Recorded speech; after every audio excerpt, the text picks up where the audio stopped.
They say you don't really know how tired your heart is until you stop pretending it's fine. That's what happened to me. After the fourth breakup in 5 years, something in me just gave out. No yelling, no drinking, no dramatic closure. Just this heavy, quiet ache. Like a knot that wouldn't come loose in my chest. I didn't cry. I didn't scream. I just packed a bag. I told my coworkers I needed a week off. Told my neighbor to watch my plants. Told no one where I was going. All I wanted was to be alone. To hear the wind in the trees instead of people telling me, "You'll find someone," like that was supposed to fix anything. I didn't want someone. I wanted silence. And maybe a little clarity if the mountains could spare it. The trail I picked was off-grid. Not entirely dangerous, just remote enough that you don't run into anyone unless they're trying to disappear. 2. A few miles into the forest, past the last of the patchy cell service, I felt my shoulders loosen for the first time in months. It was late afternoon when I finally reached a spot that felt right. A gentle slope above a rocky ridge, flanked by 2 tall evergreens. I could see the horizon from there, and the sky was already blushing pink. I took my time setting up camp. Tent, sleeping roll, fire pit. The motions were familiar. I'd done this before, back when I still believed in adventure for its own sake, before every moment had to be shared or explained. As the fire crackled to life, I heated a pouch of instant soup and sipped it slowly, watching the sky darken. Stars began to poke through the indigo veil overhead. 1, then 3, then 100. I let out a long breath and leaned back, feeling the cold ground through the nylon of my jacket. For the first time in weeks, maybe months, there were no notifications. No texts to read into. No icy silences. No passive-aggressive apologies. Just quiet. And in that quiet, my mind wandered. Not by choice, but out of habit. Back to the people I'd tried to love. The first was Noah. I was 22, fresh out of college, and stupid enough to think that someone looking at me across a crowded party meant fate. It was all passion and promises until he decided he wasn't ready for labels. Translation: he wanted to keep sleeping with me while chasing other people. Then there was Marcus. Sweet, thoughtful Marcus. We lived together for 2 years. He made playlists for my drives and read poetry to me in bed. But love doesn't fix someone who doesn't want to fix themselves. And his drinking became louder than his heart. Eric came after that. Charming. Funny. A walking red flag I mistook for confidence. He broke my heart with a smile, like it was a game he was good at. And the last one, Tyler. The one I thought might be it. We talked about a future, a home, maybe a dog, maybe more. But when I needed him the most, when my dad passed, he told me grief was too heavy for him to carry. Each breakup took a piece of me. Not just the love, but the trust. The belief that someone might choose me and stay. So I chose solitude. Not out of bitterness, but out of exhaustion. I poked at the fire, watching sparks fly into the darkness. The wind shifted, bringing the scent of pine and ash. Somewhere far off, an owl called into the night. The quiet, the space, the stars, this was safer than people. Mountains don't ghost you. Trees don't say they need space and then text someone else 5 minutes later. Fire doesn't pretend to love you and then ask for a break. I lay back fully, folding my arms under my head, the firelight flickering across my tent wall. The moon was rising, slow and gold, peeking through the tops of the trees like it was trying not to wake the world. That night, I didn't dream of anyone. No old lovers. No new possibilities. Just sky and silence. And maybe a small, quiet hope that whatever was ahead of me, even if it was just more walking, would feel lighter than what I left behind. I didn't know then that someone else was out there, riding alone beneath the same stars. I didn't know he would find me before morning.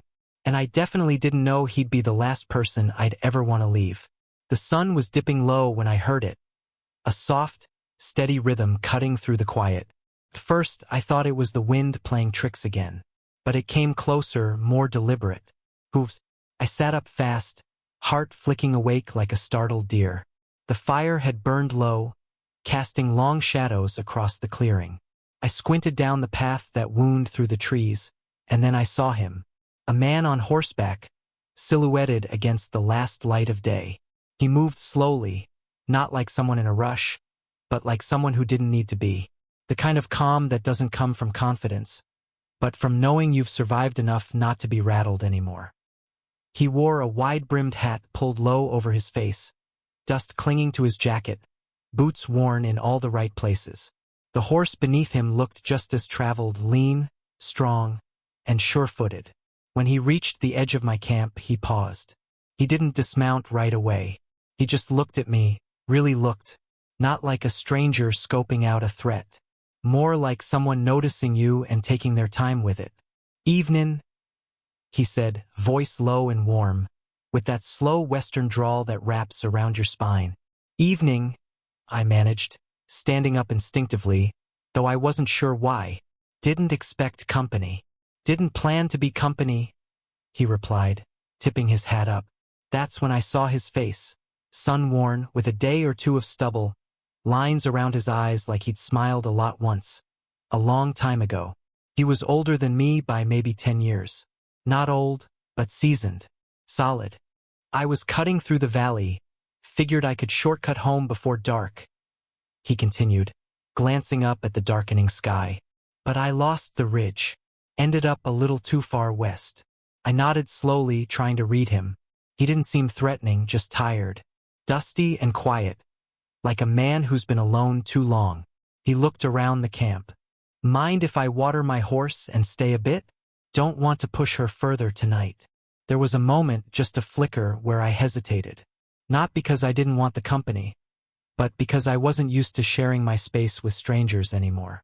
Especially not men like him, men who could read silence like a book. But something in his tone felt honest.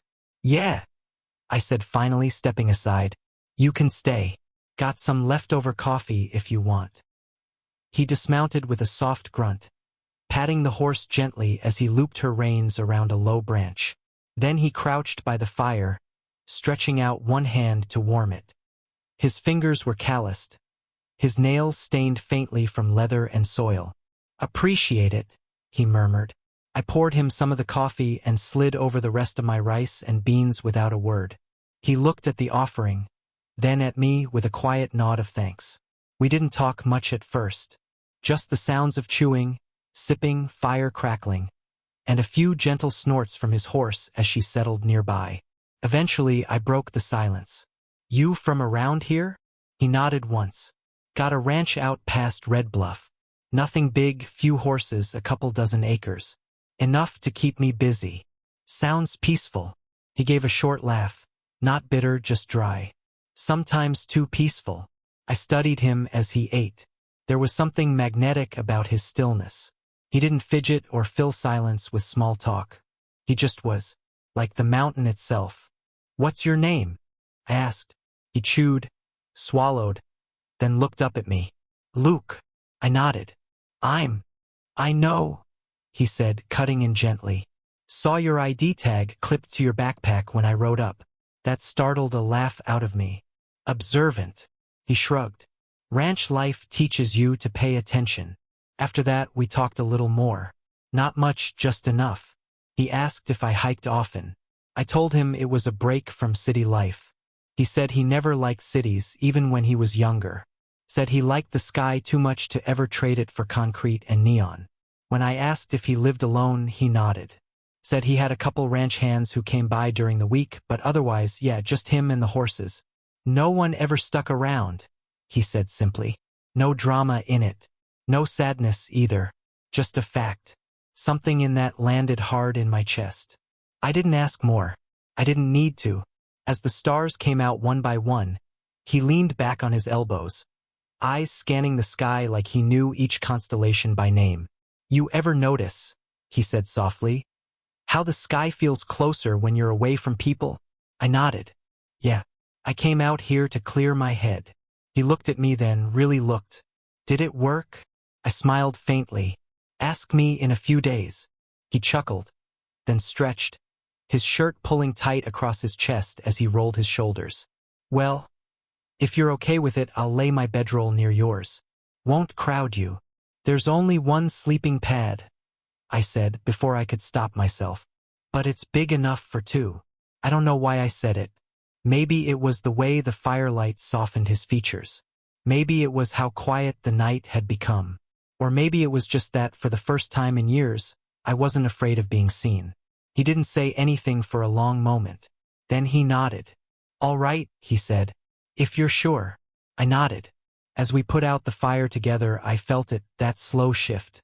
The kind that doesn't come with fireworks or declarations, but with shared silence and unspoken understanding. I'd gone into those woods to be alone. But when Luke rode in, something in me whispered, "Maybe you're done running." The fire had burned down to glowing embers by the time we settled again. The moon hung high above us, casting pale light through the trees. Everything was still, the kind of stillness that doesn't ask to be broken. We sat side by side on a log, not talking, just breathing in the night. Luke leaned forward, resting his elbows on his knees, hands clasped loosely. I watched the way the firelight flickered across his face, shadows playing in the creases near his eyes, catching the silver at his temples. He looked like a man carved from the land itself, weathered, honest, and somehow untouched by the noise of the world. "Cold setting in," he said quietly, his voice a little rougher now, like the chill was tugging at it. "Yeah," I said. I could feel it too, that deep, creeping kind of cold that sneaks in once the sun is fully gone. Even layered up, I felt it prickling beneath my jacket, crawling up from the ground beneath us. I hesitated for a moment, then nodded toward my tent. "It's warmer inside. Wind doesn't cut as bad." Luke looked at me, not questioning, just waiting. "There's only one bedroll," I added. "But it's wide enough, if you want." He studied me, then gave a slow, almost imperceptible nod. "Only if you're comfortable with it." "I am," I said, and meant it. We put the last few sticks on the fire, banked it safely, then crawled into the tent. It was small, barely enough for two grown men, but the tight space felt more intimate than cramped. He lay down first, boots off, jacket folded behind his head. I slid in next to him, keeping a few inches of space between us, though the body heat started to blur the lines fast. I could smell the faint scent of leather and earth on him, something simple and grounding.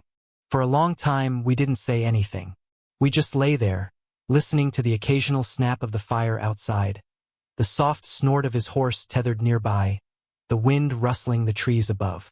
It wasn't awkward, just quiet, a different kind of closeness, one I wasn't used to. Usually, if I was in a bed with a man, it came with expectations, with fast hands and tangled sheets. But this was something else, slower, steadier, like two people learning how not to rush. Then Luke spoke, barely above a whisper. "It's been a long time since I shared a bed with someone." I turned slightly toward him. "Yeah," he nodded. "Not since I was with someone, seriously. Years ago. Back when I thought settling down would be simple." "What happened?" He took a breath. "He left. Said he couldn't handle the quiet out here. Needed city lights, noise, people. I let him go. Didn't want to cage him." I was quiet for a moment, letting that settle. "I've been in a few," I said finally. "Relationships, I mean. None of them stuck." Luke glanced at me. "Was it them or you?" "Both," I admitted. "I gave too much to the wrong people, trusted too fast, and then started pulling away before anyone could hurt me again." He hummed softly, like he understood that far too well. Another silence passed. The space between us was warmer now, somehow, like the tent had shifted in temperature even though the night kept cooling outside. Then he said, softly, "Can I ask something?" I turned my head toward him. "Sure." His voice barely carried. "Would it be okay if I held you? Just that. I don't want to cross any lines." The question struck something deep in me. Not because it was bold, but because it wasn't. Because he asked. Because he didn't assume. I nodded. "Yeah, you can." He moved slowly, lifting one arm and drawing me closer with care, like he wasn't sure I'd stay. I rested my head against his shoulder, my arm across his chest. His heartbeat was steady, strong, unhurried. We stayed like that for a long time. Eventually, his fingers found mine beneath the blanket. He didn't squeeze, didn't rush, just touched, light and deliberate. Then, without warning, he turned his face toward mine. Our eyes met in the low moonlight filtering through the fabric of the tent. I didn't move. Neither did he. It wasn't passion that pulled us together. It was the ache of two people who'd gone too long without being seen. When he kissed me, it wasn't fiery or rushed. It was gentle, hesitant at first, then fuller as we leaned into it. His lips were warm, slightly chapped, but soft against mine. My fingers curled into his shirt. His hands slid to the back of my neck.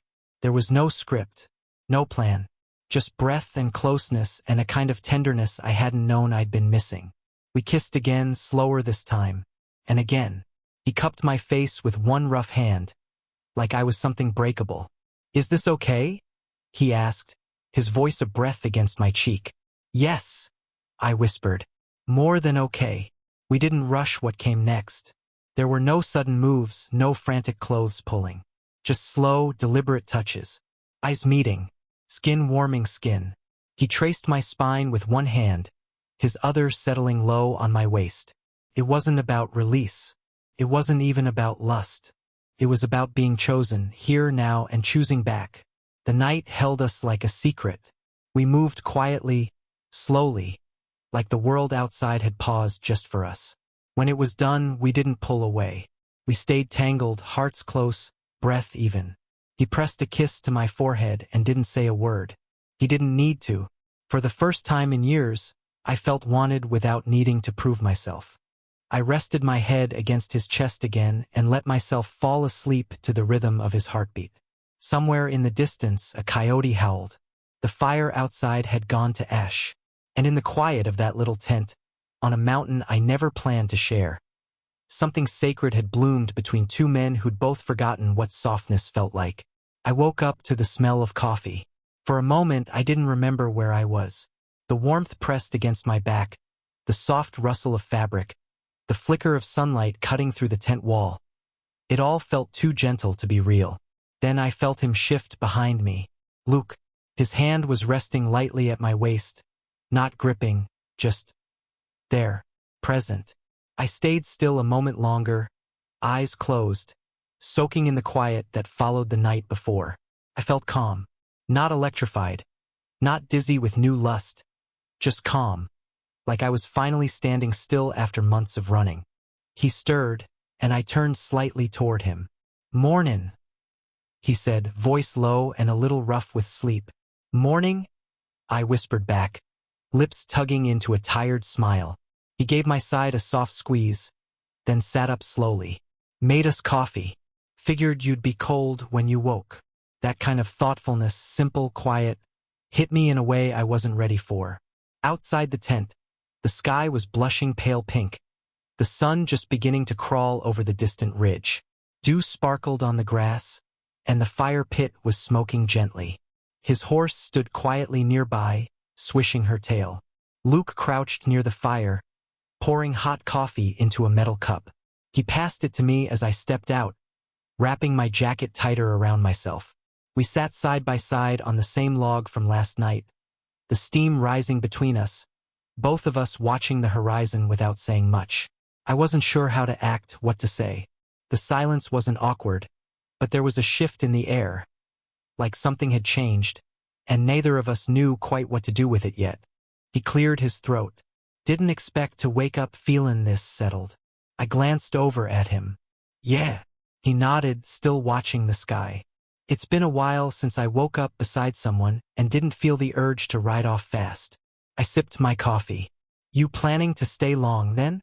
I meant it as a tease, but it came out softer than that. Maybe a little hopeful, even. He didn't smile, just looked at me with that steady gaze of his and said, "I don't want to ride off alone today. Don't want to leave you out here by yourself." That threw me. My heart fluttered, unsure whether it was from affection or old fear. "I'm fine alone," I said quickly. "That's kind of the point of this trip." "I know," he said, "and I'd never take that from you." He set his mug down and shifted so he was facing me more directly. "But I got a ranch not far from here. Few hours ride, maybe less. It's quiet. Real quiet. Nothing fancy.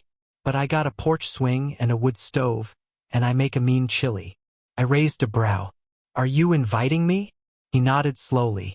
Just for a few days. No pressure. Just thought maybe we could see if this thing's real when the stars aren't quite so bright. I looked away, down at the rim of my coffee cup. I'd heard words like that before. Too many times. The difference was that they used to come wrapped in flowers and fire, dramatic, sweeping, performative. Luke said it like he was offering me a place at his table. Not a fantasy, not a promise. Just a seat. A try. Still, I felt the caution creep back in. I'd been love-bombed before. Been fed hope and charm only to watch it curdle the second things got real. I'm not good at new things, I said quietly. Not after everything. I ain't to skin you to be good at anything, he said. Just come have some coffee on my porch. That's all. And somehow, that simplicity undid me more than any grand gesture ever had. I nodded, slowly. Okay, a few days. He smiled, small and genuine. Yeah. We packed up the tent together in companionable silence. He let me do things my way. Folding, tying, checking straps without stepping in, and I appreciated that more than he knew. He didn't treat me like I needed help, but he was always close enough in case I did. Once everything was packed, he saddled his horse and then turned to me with a thoughtful expression. You ever ride? Not in a while, I said. I might fall off. He gave a soft chuckle. Then hold on tight. He mounted first, then offered his hand. I hesitated only a moment before slipping mine into his. He pulled me up behind him with ease, like I weighed nothing at all. The saddle was wide enough for us both, but I still had to press close to keep balance. His back was solid beneath my palms. I could feel the warmth of him through his shirt, and something about that contact grounded me. Ready? He asked, glancing back. I wrapped my arms gently around his middle. As I'll ever be. He clicked his tongue, and the horse started forward, slow and steady. We rode through the trees, the morning mist curling low along the ground, sun filtering through the leaves like gold-dusted lace. I rested my head against his back, breathing in the scent of leather and pine. I didn't know what waited at his ranch. I didn't know if this would last, or if I'd wake up a week from now wondering what I was thinking. But in that moment, riding through the trees with my arms wrapped around a man who made coffee before I woke and asked permission before he touched me, I let myself hope, just a little, and maybe, for the first time in a long time, I didn't feel like I was about to be left behind. The ride to Luke's ranch took just over 2 hours, but it felt like another world altogether. When we crested the last hill, I saw it. A small wooden house tucked into the valley, framed by wide pastures and hills that rolled on for miles. A single barn stood to the side, paint faded, roof patched with tin. A chicken coop sat nestled near a vegetable garden that looked wild but alive. Horses grazed lazily under the morning sun, their tails flicking in slow arcs. It wasn't fancy. It wasn't new. It was honest. Luke helped me off the horse, then gave her a rub between the ears and whispered something low I didn't catch. She trotted off toward the water trough like she knew her way blind. This is it, he said, hands on his hips, eyes scanning the land like he still couldn't quite believe it was his. We didn't do much that first day. He gave me a quick tour, the main room, a little kitchen with open shelves, one bedroom with a bed that looked handmade, sheets sun-dried and soft. I offered to sleep on the couch, but he just shook his head. We'll figure it out. That night, we made grilled cheese sandwiches with tomatoes from his garden and sat on the porch with our boots off, watching the stars blink into place again. And just like that, I stayed. The days passed in a rhythm that surprised me. It wasn't dramatic or intense. There were no fireworks, just warmth. Luke woke with the sun every morning, made coffee in a dented tin pot, and always poured me the first cup. We fed the horses, mucked the stalls, watered the garden. Sometimes he'd hand me tools without saying a word, just knowing what needed doing. Other times he'd hum softly under his breath old country songs, mostly, though once he hummed a hymn that made me pause. I'd catch myself watching him when he didn't know. How his arms flexed when he lifted fence posts, how he squinted into the sun like he belonged to it. But it wasn't just that. It was how he always checked the water bowls twice. How he whistled when he walked. How he looked at me like he expected me to stay. Not hoped, not wished, but quietly expected. One afternoon, I found him in the field, hammering a loose board into the fence. He was singing, a little off-key but rich and low, like the ground itself could hear him. I leaned against a post and just listened. He looked up after the last nail. "You always this quiet?" "Not always," I said. "Just, here it feels okay to be." He nodded like he understood exactly what I meant. That night we sat on the porch swing, a blanket over our laps. Crickets sang in the grass. The stars blinked overhead, the same ones that had watched us the night we met. I turned to him. "You ever been in love before?" He didn't answer right away, just reached down and took my hand. "Once," he said. "Years back. Met him at a rodeo. City boy, didn't know a damn thing about horses. But he had this way of looking at you, like he saw something more." "What happened?" Luke's jaw tensed slightly. "He stayed a while.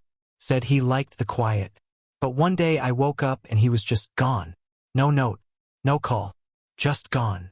I looked at our joined hands. "That's rough." He gave a soft shrug.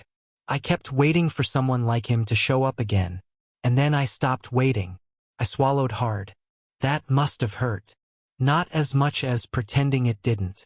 That silence fell again, the kind that doesn't need fixing. Just breathing. Then he looked at me and said, "I won't lie to you. Not about anything. If I want something, I'll say it. If I need space, I'll ask.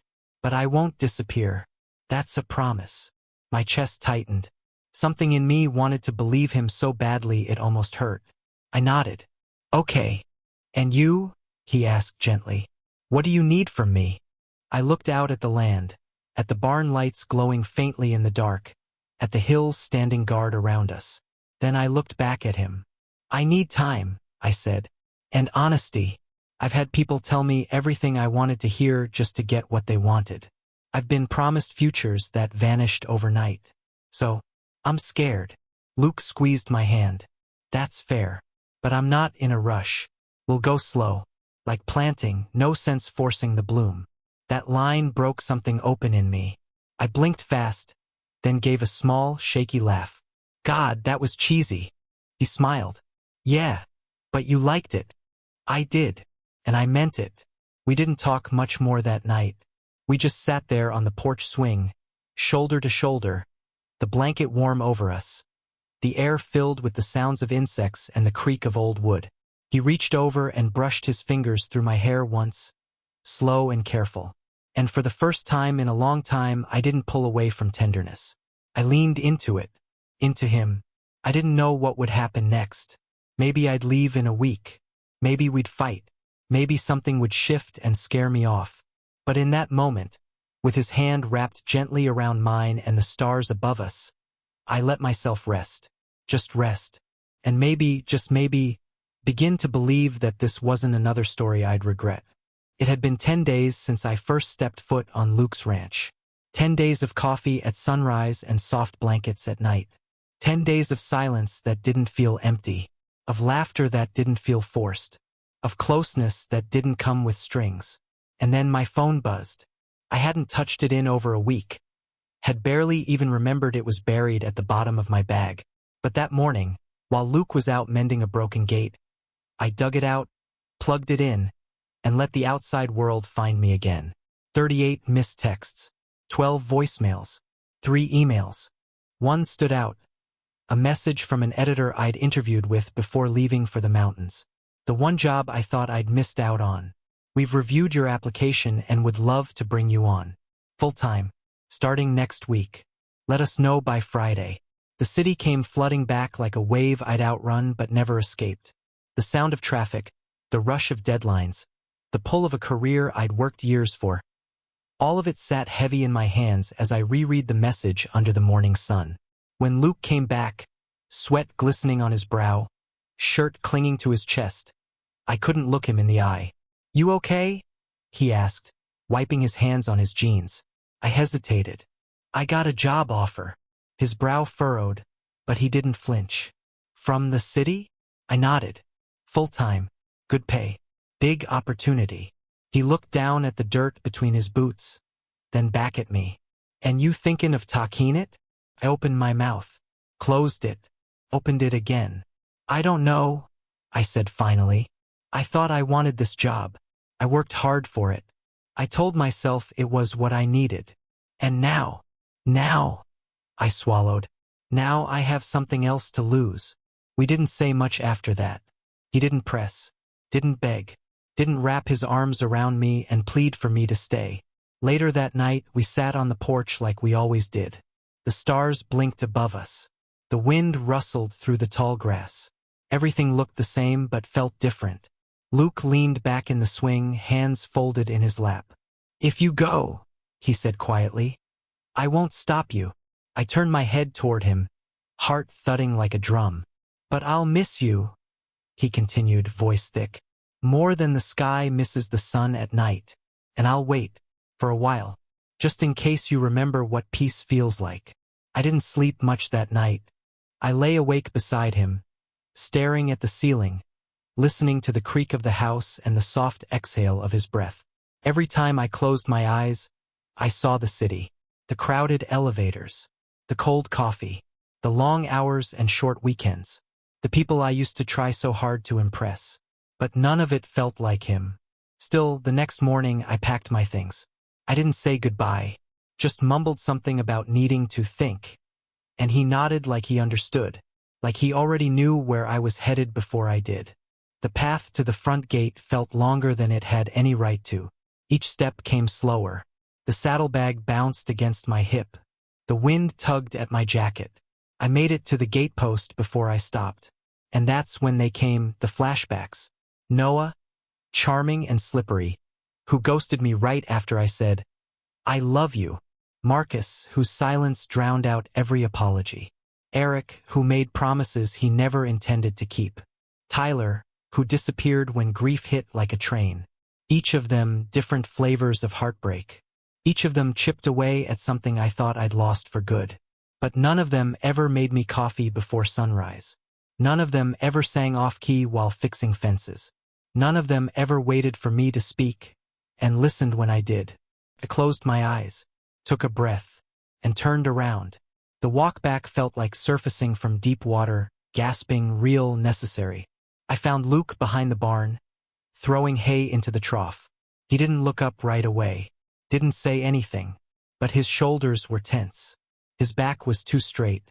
He'd already felt the absence. Luke, I said quietly. He turned slowly. I stepped forward. I'm not going anywhere. His brow creased. You sure? I've left too many places searching for something I thought I needed, I said. But what I need is here, with you, in this quiet, in this steadiness. He said nothing, just stared at me like he didn't quite trust the moment yet. So I stepped closer and placed a hand on his chest. I'm scared, I admitted. Still, but not of you. I'm scared of losing this before I even give it a real chance. His hand came up to cover mine. You're not losing anything, he said. You're just starting to see it for what it is. I nodded. Then let's see it together. He didn't kiss me right away. He just pulled me into him, arms strong and warm, heart beating steady beneath my cheek. The horses snorted behind us. The sky stretched wide and gold above the hills. And for the first time in a long, long time, I didn't feel like I had to choose between who I was and who I could be. I had both right there in his arms. The air smelled like hay and fresh rain the morning I realized I hadn't thought about my exes in weeks. I was standing barefoot on the porch, mug of coffee in hand, watching Luke toss feed into the chicken run. The sun was still yawning its way over the hills, and the sky glowed soft and orange, like it was waking up gently for once. There was a peace in my chest I didn't recognize at first. Not because it was unfamiliar, but because it had taken months to arrive quietly enough not to announce itself. No fanfare, no epiphany, just calm. I had stayed. Weeks turned into months, and somehow I never left. I learned how to mend wire fences, how to rub down a horse's legs after a long ride, how to knead sourdough without killing the starter. I learned that Luke liked his eggs over easy, that he hated when the screen door creaked, and that he collected old spoons for reasons he refused to explain. He never stopped being quiet, but his quiet became a comfort, not a wall. Some nights we talked late into the dark, curled under the porch light with wine and old country records playing low from the kitchen. Other nights we barely said a word, just rested against each other while the wind rustled the leaves. One afternoon, I found an old sketch pad in a trunk beneath his bed. Inside were drawings, some rough, some detailed. Horses, landscapes, hands. One of the hands looked a lot like mine. I didn't ask. I just kissed him and said, "You're talented." He blushed like a kid and mumbled something about, "Just scribbles." We fell into rhythm. We shared the morning silence. We split chores without keeping score. We kissed under stars and held hands while hauling hay. No declarations. No milestones marked on calendars. Just a steady, unspoken choosing every day, again and again. One Thursday, I came home from a long solo ride to find Luke gone. Not gone, just not around. No note. No explanation. Which, if I were still the man I was months ago, might have sent me spiraling. But I knew him now. So I showered, made myself a sandwich and sat out back with a book. He came home an hour later, dirt on his shirt and something tucked behind his back like a guilty kid. "Busy?" he asked, eyes dancing. "Only if you're hiding a baby goat behind you," I replied. He grinned and stepped aside to reveal it. Not a goat, but a wooden bench. It wasn't just any bench. It was curved, smooth, made from warm, honey-colored cedar. The seat had been sanded to perfection, and carved right in the center, where our hands would naturally fall if we sat close, were two letters, L+D, our initials. I stared, stunned. "You made this?" He shrugged, suddenly shy. Figured our sunset spot deserved better than that old stump. My chest ached in that way it does when someone loves you without needing to say it. He loaded the bench into the back of his truck, and we drove out to the little ridge where we'd first watched the sky together. He placed it under the same two trees that had stood guard the night I met him. Same place I'd camped alone, thinking I wanted the world to leave me be. Now I had a cowboy beside me, setting the bench down like he was building a piece of forever. We sat in silence for a while, watching the sun sink behind the hills. The sky turned every color it could. Orange, pink, lavender, deep blue. Luke reached over and took my hand, threading his fingers through mine like it was the easiest thing in the world. And maybe it was. Maybe love didn't need to be fireworks and tears and big dramatic gestures. Maybe it was just this. Two hands resting between carved initials. Two hearts finally steady. I think back sometimes to that moment I stood at his front gate, ready to walk away. How I thought ambition had to come before peace. How I mistook being wanted for being loved. How I believed love had to hurt to matter. But it doesn't. Not with him.